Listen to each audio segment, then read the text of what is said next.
Well, good afternoon, everyone, and welcome to this press conference on behalf of the International Monetary Fund. I'm Gerry Rice of the Communication Department. Very nice that you could join us today.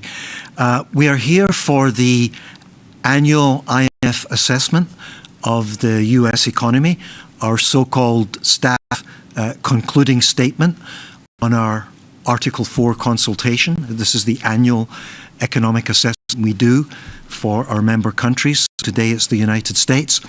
That assessment has already been shared with many of you in advance, so we look forward to your questions in the press conference follow. I am delighted to say that we have with us today the Managing Director of the International Monetary Fund, Kristalina Georgieva. We also have with us the Acting Director for our Western Hemisphere Department, Nigel Chalk, just sitting to Kristalina's left. So I'm going to ask Kristalina to make a few opening remarks. Kristalina and Nigel have had a very busy day today, including meeting with Chair Powell and Secretary Yellen. So Kristalina will give us a brief summary, and then we'll take some questions on camera from colleagues whom I can see here and online. With that, Kristalina, please. Thank you very much, Gerry. I want to join in welcoming everybody to this press conference to share the conclusions from our Article 4 consultation with U.S. We had, as you mentioned, a very useful discussion earlier today with Chair Powell and Secretary Yellen about the current state of the economy and the challenges ahead as the U.S. emerges from the shadow of the pandemic. I would like to thank them and also thank the staff of the Federal Reserve, the Treasury, and other agencies for their time, for their insights over the past couple of weeks. So let me give you a brief summary of the main messages from the consultation. First, and that is a very good message to share, the U.S. economy is coming out on a strong footing from the very difficult circumstances of the past year. We expect the economy to grow at 7% this year, the fastest annual growth rate since 1984, and continue with very strong momentum into next year. Great news for the U.S., but also really good news for the world economy.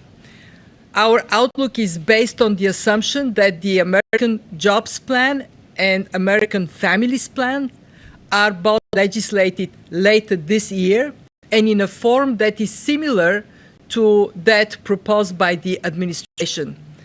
And it is worth noting that these two packages would put in place many of the policies proposed in Article 4 consultations over the past several years. So you can imagine we are very pleased to see the packages moving forward. They will add to near-term demand, raising GDP by a cumulative 5.25% over 22 to 24. And perhaps more importantly, our assessment is that GDP will be 1% higher even after 10 years, thanks to the significant positive effect on labor force participation and productivity introduced by these two plans. Rather than just offering a short-term boost to demand and then this demand fades away, the Jobs and Families plans are expected to produce a lasting improvement in income and living standards for many years to come. And in this regard, it is very welcome to see the bipartisan agreement to move forward legislation on the physical infrastructure parts of these two packages. Today's agreement in the House is an important step forward. I am particularly impressed, and so are my colleagues, by the administration's commitment to strengthen social safety nets and increase the progressivity of the tax system. We know that the burden of the pandemic has been borne disproportionately by the poor, by women, by minority households. Many of the proposed policies, including paid family leave, refundable child tax credit, support for child care and health care, investments in education, higher minimum wage will directly support working mothers. They would help markedly Black and Hispanic families and boost participation in the labor market. Second, we are cognizant of the vibrant policy debate about inflation in the US, and I'm sure this is top of mind for many of you on this call. Certainly, we have seen large consumer price movements in recent months, and we think that those fairly high inflation readings will continue for a few months. I want to emphasize, however, that the evidence suggests that this inflation will be transitory, and it is largely a product of relative price movements that are occurring as the economy rebounds from the impact of the pandemic, sometimes in a rather uneven way. Demand shoots up, whereas supply is still being interrupted. We estimate that core inflation, excluding volatile food and energy prices, could get close to 4% by the end of this year. After those temporary factors play their role, we expect inflation to be around 2.5% by end of 2022. We don't see overheating as the most likely outcome. At the same time, we cannot ignore the risk that a sustained, faster rise in inflation would pose to the US and the world economy. The introduction of the Federal Reserve's new flexible average inflation targeting framework last August came to be very timely. It has helped policymakers negotiate the uncertainties created by the pandemic and appropriately provided significant accommodation for the economy as it recovers. It also emphasizes the importance of communication and forward guidance in shaping both inflation and inflation expectations. We believe the Fed has been clear in communicating its intentions, and we anticipate that such transparent and proactive communications will continue as asset purchases are scaled back and eventually as interest rates move upwards. This matters for sustaining robust growth in the United States, as well as for the impact interest rates in the United States have on the world economy, especially on countries with high levels of dollar-denominated debt. That takes me to my third point, the US's leadership in seeking multilateral solutions to the world's most pressing challenges. I welcome wholeheartedly the US administration's effort to provide vaccine assistance to a broad range of countries and its support for the proposed new SDR allocation. I also would like to express support for the proposal to establish a global minimum corporate tax, which will help reduce incentives to shift taxable income to low-tax jurisdictions.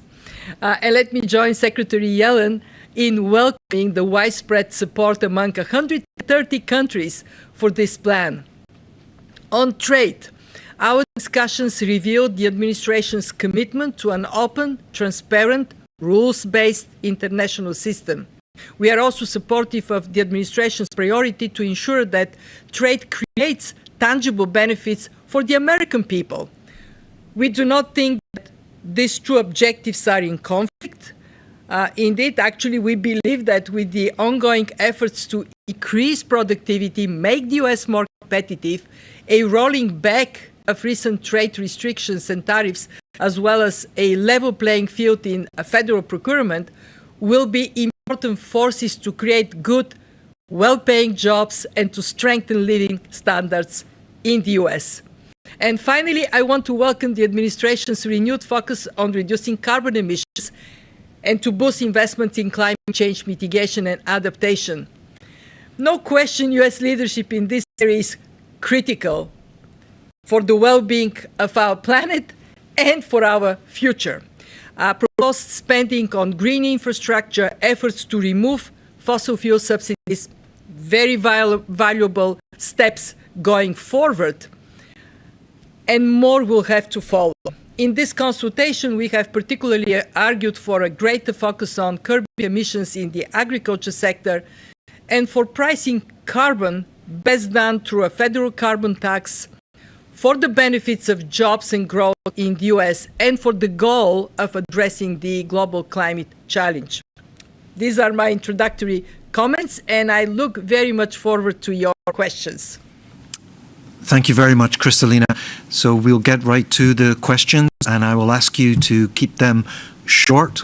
We have a hard stop at 4:30 our time, so if we can keep the questions short and direct, we'll take as many as we can. I want to start with Bloomberg. Eric Martin, I see you there, Eric. Please go ahead. Yeah. Yes, Gerry, thank you. Good afternoon, Managing Director Georgieva. I wanted to ask you, with your comments about the agreement today on the global minimum tax, to what extent is there a concern about the small economies that are holdouts on this agreement?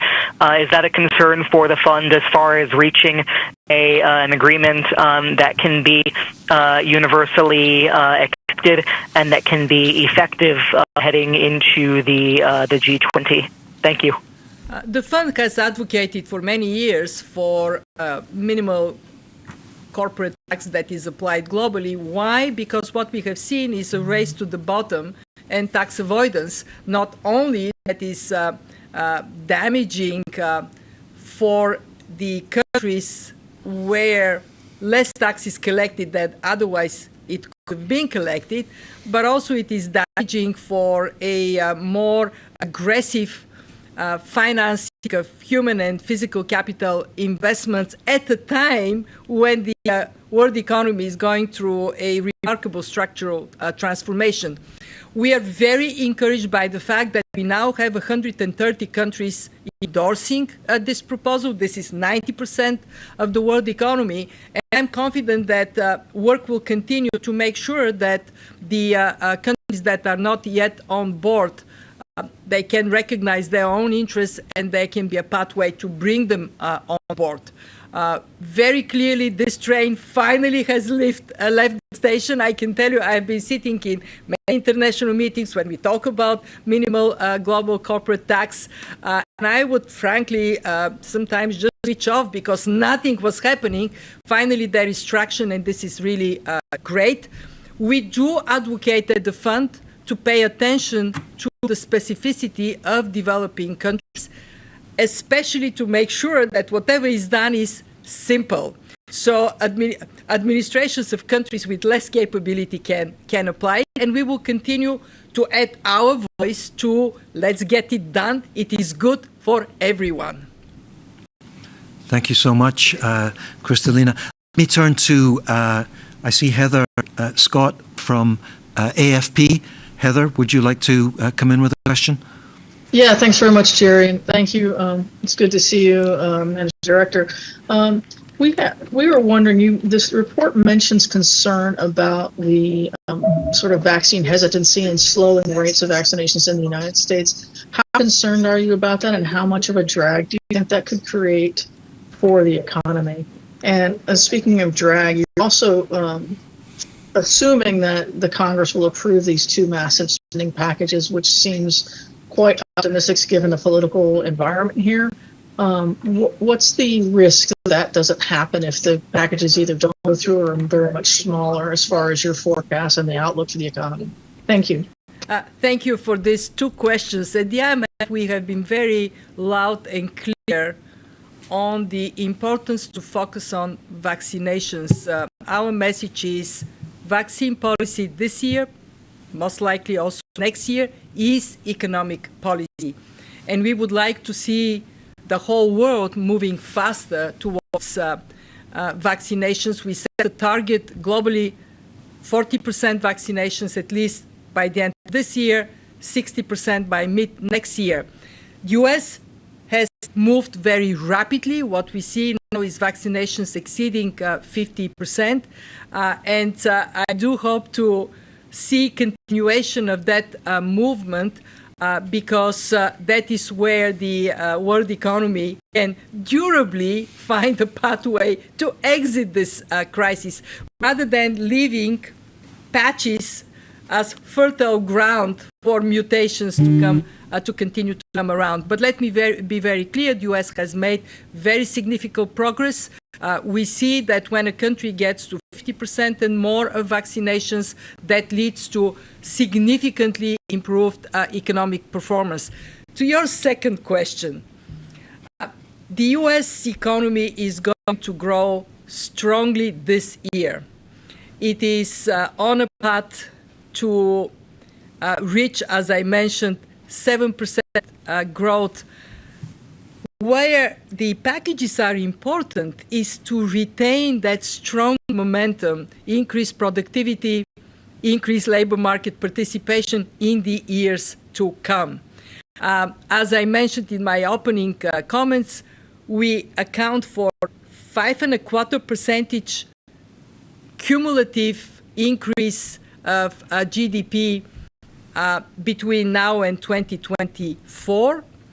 So once we see where the packages land, we would be able to define more specifically what would that mean for growth in the United States. But we are encouraged by the fact that there is bipartisan traction on infrastructure, and we very much hope to see more attention also to investment in human capital for more productive, more competitive US economy. Once we see the final shape of the packages, we can be concrete in our assessment of what exactly they mean. And let me be clear, size is not everything. What matters more than size is what is the composition of the packages. Thank you very much, Kristalina. I see Mao Ling from Xinhua. Mao Ling, would you like to come? Hi, thank you so much, Gerry, and thank you, Managing Director Georgieva. I have a question on trade. The report talks about the removal of obstacles to free trade would help U.S. support U.S. workers and create more jobs. And it also mentioned that the administration has also committed to prioritizing U.S. producers in public procurement and strengthening the Buy American requirements. I was wondering whether Managing Director Georgieva could share her thoughts on the Buy American policy. Thank you.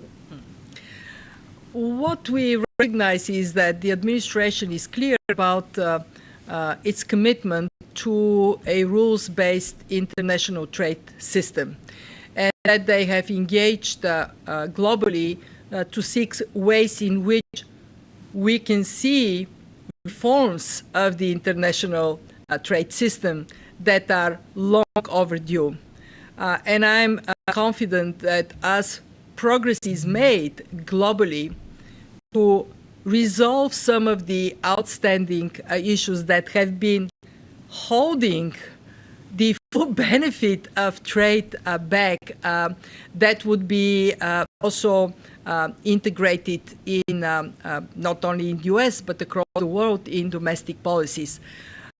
We have to recognize that over a long period of time, trade has been good for growth, for jobs, for poverty reduction. But these benefits, especially the benefits in terms of jobs and income, sometimes have not been accessible to everyone, and on the contrary, there have been communities affected negatively by a rapid movement in globalization and trade. So what we see in the US policies today that is giving us a kind of optimistic outlook for the future is more attention being paid to those who were left behind by trade, left behind by growth, and more insertion of attention to those communities, and you can see it in the plans I described. That is a fertile ground to then utilize to the fullest the benefits of trade. when reforms are taken globally, and when domestically attention is being paid closely to those who benefit, but also to those who may be negatively impacted here in the US and everywhere. Thank you, Kristalina. I'm seeing David Lauder on. Hi, David. Reuters, come on in, David. Sure. Okay, hi. Can you hear me okay? Yes, go ahead. Yeah, so one of the things that in the growth forecast I wanted to ask you about, Madam Managing Director, was that the Congressional Budget Office earlier today came out with its forecasts, and it shows like a really big slowdown in economic growth after 2023, in like the 1% range. And that's basically due to what they say is a very slow increase in the U.S. labor force. The U.S. workforce just isn't going to be growing very quickly. And how big of a concern do you see this as going forward for the United States? That we're essentially running out of workers here. Great question. My understanding is that in their projections for growth, they're not integrating yet the passing of the two packages I mentioned before, whereas we are integrating these packages. And as I said, that leads to a significant boost to growth. In about 1 percentage point, GDP is going to be higher on a sustained basis. But this being said, we have to recognize that the US is facing a demographic trend that is not favorable for the labor market because of aging population. And this is why we are so strongly supporting two policies that are being now put forward. One, to make it easier for women to join the labor force and stay in the labor force by focusing more on conditions that make it possible for women to do so, like childcare, attention to early childhood development, and two, a very strong attention to skills, upgrading the labor force that the United States can count on by investing much more in education from early age through college. I particularly like the attention paid to communities that are falling behind by offering possibly free education, free college level education accessible, so we can see boost of skills. But it is an issue for the United States, this demographic trend, and one that absolutely requires attention if the US is to be dynamic and to rely on strong growth. Thank you, Kristalina. I'm going to make this the last question today. I'm going to call upon El Financiero from Mexico. And Nigel, heads up in case you want to come in on this one. Nigel, acting director of our Western Hemisphere department. But El Financiero, please go ahead. Thank you, everyone. My question is, what is the relevance to take the U.S. came in this outlook of the U.S. economic? I'm sorry. Could you repeat the question? I'm sorry, we didn't quite catch that. None of us did. Do you mind to repeat? Yes. About what is the relevance to the U.S. came in these projections about the U.S. economy? I'm sorry. I'm sorry. Are you hearing it, Nigel? What is the relevance to whom? Relevance to the agreement, the trade agreement with Mexico and Canada. Okay. Sorry. No, we got. I'm sorry. We just couldn't hear it. Well, Look, I would say that what is good for the United States is sure very good for Mexico and Canada. In terms of spillover impact, those who would benefit the most from very strong growth, remarkably historically strong growth projections for this year, are the countries that are in this agreement. But I'm going to turn to Nigel, who would give you a little bit more. And actually, Nigel, if you want to add to any of the previous questions, please do so. Nigel has been also mission chief for the United States for years, and very happy to see many of his recommendations from previous years making it in policies today. Nigel. Yep. So for the USMCA, I think it's a positive story. I mean, we've saw the largest impact when we look at the spillovers will actually be hitting Mexico and Canada. So they benefit a great deal from the U.S. demand that's being created through these strong policies. And I think what you've also seen is the U.S. is importing a lot more this year, next year, and certainly through the medium term. And many of those imports are coming from Canada and Mexico. So I think this is generally good news for the U.S. trading partners. It's particularly good news for the ones inside the USMCA. Mm-hmm. Great. So it is a press conference that delivers good news for the U.S. and for Mexico and for Canada. And actually for the whole world economy. Yep. Anything else, No. Nigel? Thank you, Kristalina. Thank you, Nigel. We're going to leave it there today. Thanks to you all for joining us. You can find all of these documents online, the staff concluding statement and Kristalina's opening remarks. You'll find all that easily available on imf.org. Thank you for joining us today. Please stay safe and well, everyone, and we'll see you next time. Bye-bye. Thank you. Bye, everybody.